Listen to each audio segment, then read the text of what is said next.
Welcome to Imperfect Momming. Our children are constantly looking to us for examples.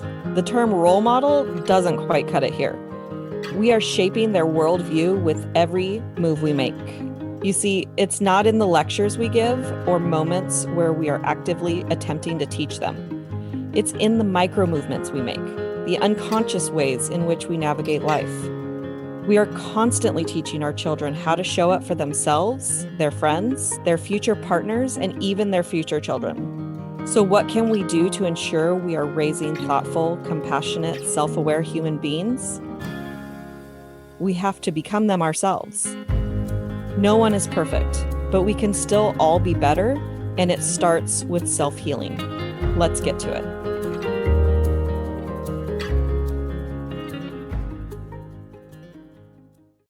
Welcome back to Mom Happy Hour. And if you're watching on or listening on the Imperfect Momming podcast, welcome. If you guys are in my area, I'm sure you experienced a crazy storm last night, like crazier than I've ever seen, crazier than I've ever experienced in my 40 years on this planet. There was hail, there was wind, there was rain, there was, oh my gosh, my son's trampoline, which was a 15-foot trampoline, 15-foot trampoline, I think, was tossed around like a freaking rag doll. And I think it's ruined, which is very sad, because Xander has a YouTube channel called Trampoline Z, and I was like, he's Trampoline Z without a trampoline. That sucks. Anyway, but we'll either be able to fix it or we'll probably get a new one. We'll see what happens. Yeah, so I am, I'm kind of in a really good mood, because I had one of my customers bring me payment for her product, and she left it on the front porch of my parents' house, which I asked her to do. And then I didn't tell my parents about it, and I didn't go pick it up for a week. And so when I did go pick it up, big surprise, it wasn't there. So I was checking with my customer. I was like, because she took a picture of the envelope she put the money in, but she didn't take a picture of leaving it. So, stuff happens. I'm thinking it's possible that she didn't leave it. Stranger things have happened, not for her being dishonest or anything, just because life happens. And she said, no, I dropped it off the day that I sent you that picture. And I was like, oh, cool. That's fun. $55 just down the drain. And $55 isn't something that's gonna make or break me, but it is $55, and I appreciate having $55. So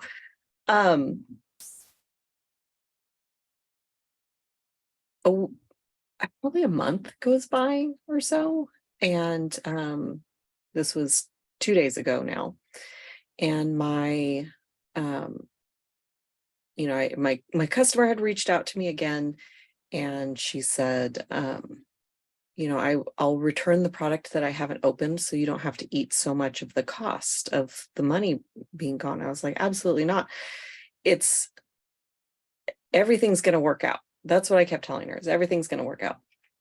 So I went to my parents' house yesterday, or day before yesterday, and my stepmom is telling me a story about needing tires. So in January, she was told she needs tires, and she's like, I don't know, their tires are so expensive, I don't want to buy tires right now.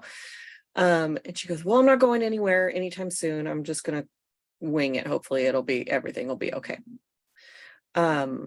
So then she says, month goes by, and there's an advertisement for tires.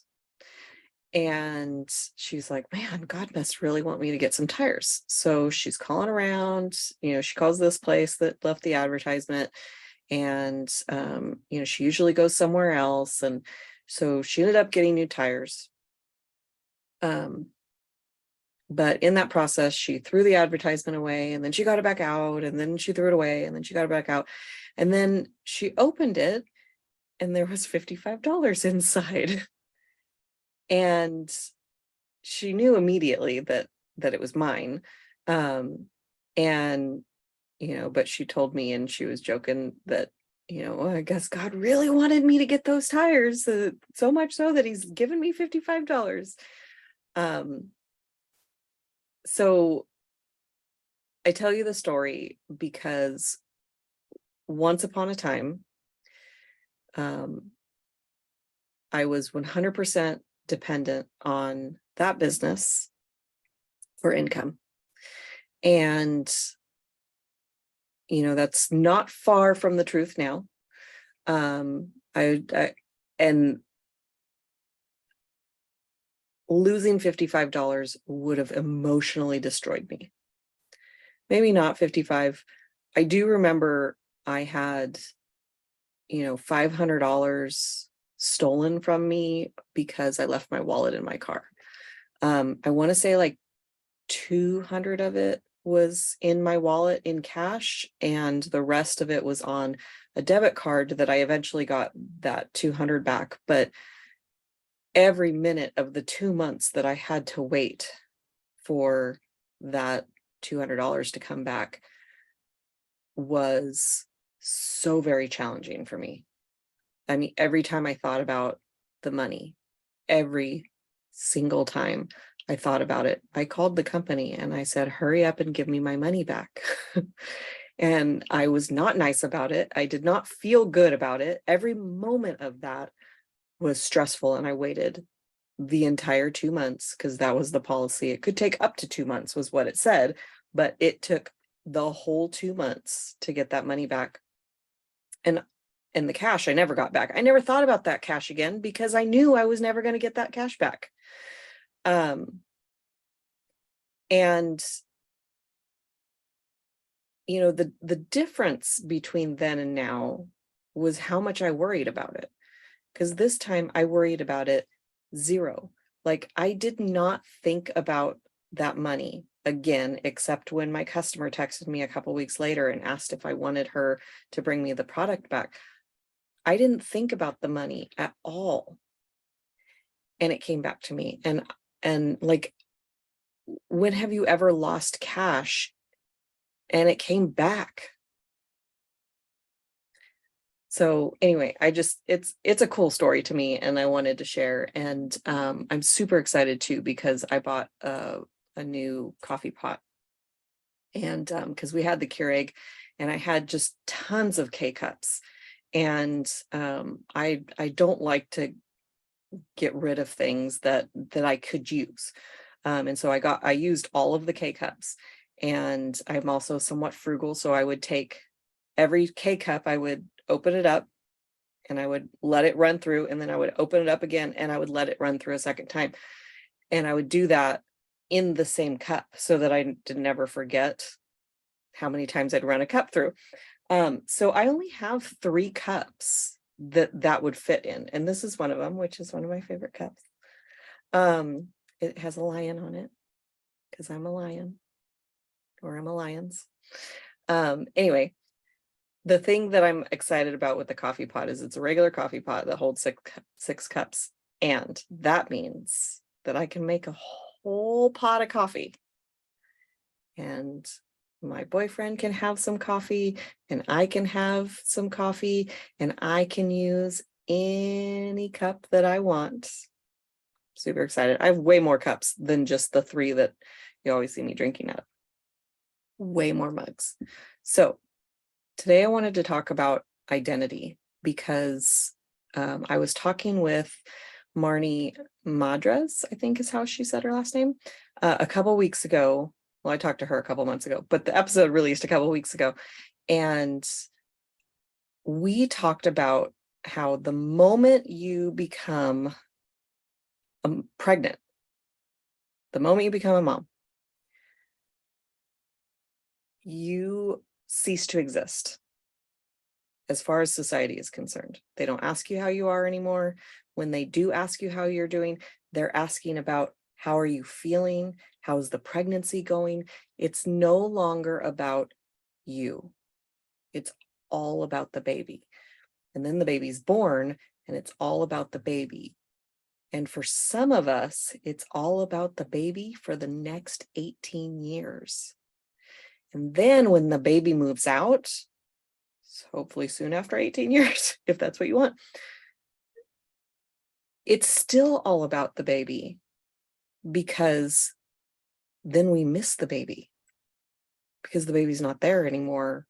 The baby's an adult who's left the house. And that's empty nest syndrome. And so I've been talking to a lot of moms about this lately because I wanted to know more about it, because in my head, I didn't experience that. I didn't have this loss of identity. And I didn't until I got divorced. And then all of the things that I had identified myself inside of were gone, because I was a wife, I was a military wife, I was a leader in the company that I was in, I was a free car driving leader in the company that I was in, and I was a mom. And I had these 5 things that I had identified myself inside of. And one by one, starting with the husband, military spouse, then the car, then the leader, and then I felt like a terrible mom. All of the things, and I used to say the things that I felt proud of, which was true. I was absolutely proud of all of those things. But it wasn't just the things that I was proud of. These were the things that I identified as. I was a mom, I was a wife, I was a leader in this company. One by one, those things were gone. And I didn't know who I was anymore. And that was a terrifying feeling and led to a deep depression. And so as I've been talking to moms about this concept that Marnie so brilliantly came up with, and she came up with a company that helps you stay focused on you as you're pregnant. But I've talked to a lot of moms about losing their identity inside being a mom. And some of them have said, I didn't even know who I was before I became a mom. Some of them was because they were just so young, and some people just don't have a strong sense of self. They don't develop it. And that was where I thought, that's the problem. Because in society doesn't value individualism. They don't want us really to know who we are and have a strong sense of self. Because when you know who you are and have a strong sense of self, it's harder to control you. And I'm not saying that, organized government is evil by any means, but there's how many millions of people in the United States? If we were all self-aware and uncontrollable, that would be a scary place. To the government's idea, I think it would be a beautiful place. Anyway, so I started thinking about my journey, and I had somewhat of an idea of who I was. It wasn't very strong, so it was really easy to just switch over into, ooh, now I'm a wife, and ooh, now I'm a military wife, and ooh, I'm a leader in this company, and ooh, I'm a mom. And I didn't ever know how to do, like, as I was building myself back up from all of that tearing down, I wasn't paying attention to what I did to build myself up, because it happened in a coaching context. It happened as I was becoming a coach. And it came from learning what's important to me and really diving into that kind of thing, and building my life around the things that are important to me. And I started out with, like, well, what did I like doing when I was a teenager or when I was younger? And I always loved to write. And so I started writing more. So I started Googling, what are some ways of finding your, figuring out who you are, figuring out, developing a stronger sense of self. And I wrote a blog about it. And the article that I found was, from Healthline. And if you want the link to the blog, or link to that blog that I looked at, you can go to my blog, which is on AlysiaLyons.com. So answering these, a couple of questions to start. And they gave a lot more, but this was just, I thought, this is where to start, because when you have a lot more, then the more information you have about it, your brain gets confused, and a confused mind does nothing. So I'm going to give you 5 questions of where to start, and you can write these down and answer them for yourself. Do you say yes to make others happy? What are your strengths? If you don't know the answer to this question, ask someone who loves you, because there are people, ask multiple people who love you. There are people in your life who know you, the real you, and see you for who you are. And if you don't have a sense of yourself, you do not see yourself for who you are. And maybe you know your strengths, but it's still good to ask other people, because it always feels good to receive a compliment. What brings you happiness? I'm going to give you a hint. Do more of that. Do more of the things that make you happy, because even if it's only one thing, even if you can only think of one thing, if taking a bath makes you happy, go take a bath. Do it more. You'll think of more things that bring you happiness, and the more time that you're happy, the better you are and everybody around you is. What are your values, and do you live accordingly? You can ask yourself, what's important to me, and keep asking and keep writing. Just keep writing. Set a timer for 5 minutes and keep asking yourself, what's important to me? What's important to me? What's important to me? Your values have an order also. It's an exercise that I hated the first multiple times that I did it. It's one of my favorite exercises now, because I am very clear on what's important to me, and I live my life based on those things. Do my choices reflect my own interests or someone else's? So this is a great jumping off place.